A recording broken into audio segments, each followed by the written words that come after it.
Welcome to the Price Action Analyst YouTube channel. This is Zilliqa, ZIL. I've done a few videos on this before,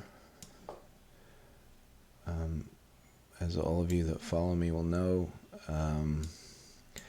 So those videos probably pointed out that we would have seen weakness around this high here, and as it's come up to the high, it has painted in a series of wicks. This red wick, where the wick is more substantial than the candle body, any time price was within that would have been a short entry. So this blue, as it moved up into the candle, that was a place to get short. So let's say your short was 16 even.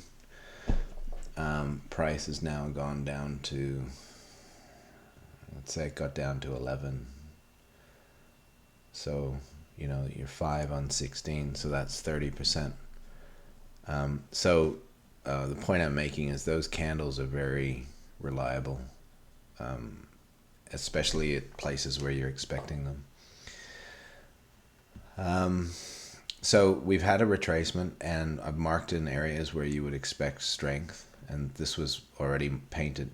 This level was already marked. It's air here and air here, and you'd had strength off of that, and strength off of this area of air as well.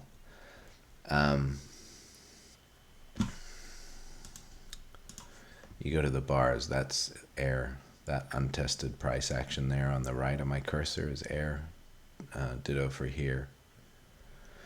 And so now you've seen strength off of that, and there's not really air below that. There's a little bit of untested air there, but that's the last of the obvious major stuff. And so you've seen strength off of that. And so there would have been a couple of ways to play this. One is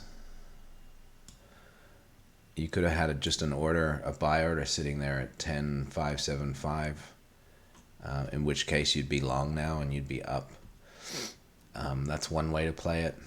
The other way to play it would be tomorrow, if price opens above or goes above 12,073, which is the high of this previous day, you could buy, you could get long, and then you can wait to see if price, I expect that that'll be the low or near the low, but price may like cycle back and test here and push off again, and again you'd want strength, substantial buying, or even better, it just washes this low here a little bit, and you know, ideally if it leaves a wick there or a buying bar, that would be your second entry long.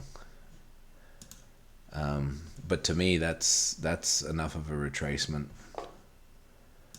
because this has been very strong on the upside. So, you know, again, high probability your retracement's not gonna be overly deep. You know, this is roughly 50%. Or just shy of, but that's enough, and that's kind of where I would expect my second leg to run from, and it's likely to be, you know, it's likely to be a substantial second leg. You know, that projection is from,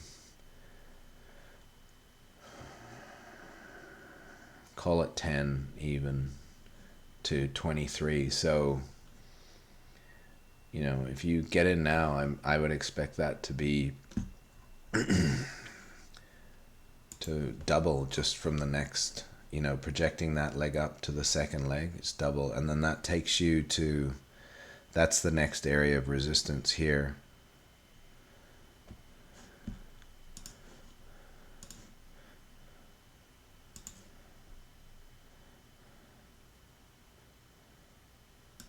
So that's roughly your next area of resistance, and then here, and then this area here, and these highs here. So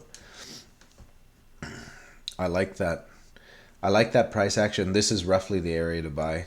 In fact, this is the area to buy. It's just a matter of now like finely tuning your entry. But I mean, even if tomorrow you just hit the buy button, this area is where you you know, this is the ideal place to get long in my mind. So in terms of like more exact timing, if we just drill down to hourly bars, so you can see like that's the latest day bar, buying bar, but look, you know, look at the strength in there. You can see the air. You can see that this strength is now on the upside. That's down. You know, that was down, that was up. So there was a bit of strength there. You had, you know, not very strong down or not as strong down, and then another leg, and then this is steeper. So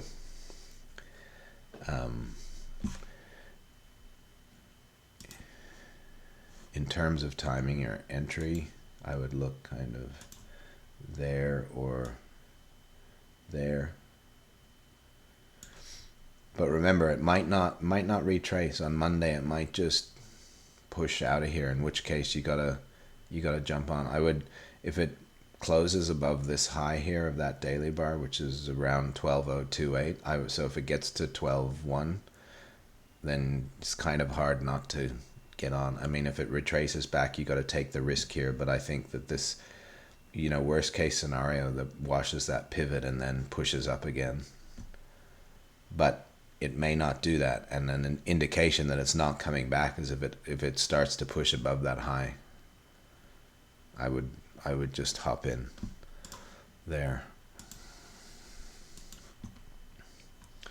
So ZIL's looking really good. I don't own that currently. I should, and this is like the place to get in. So I might look to fund my account and get some of this. I've got a list of coins that I like. Some I have, some I don't have yet, and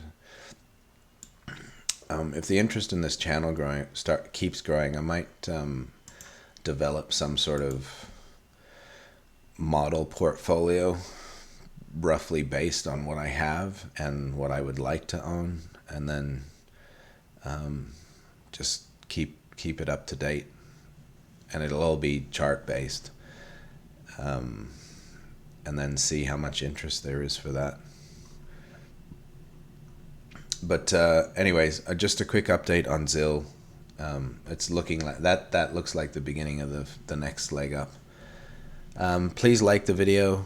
Please subscribe to the channel. Helps me out if you subscribe. And if you got any comments or any requests, please feel free to put them in the comment section, and I'll have a look and get back to you. Thanks a lot.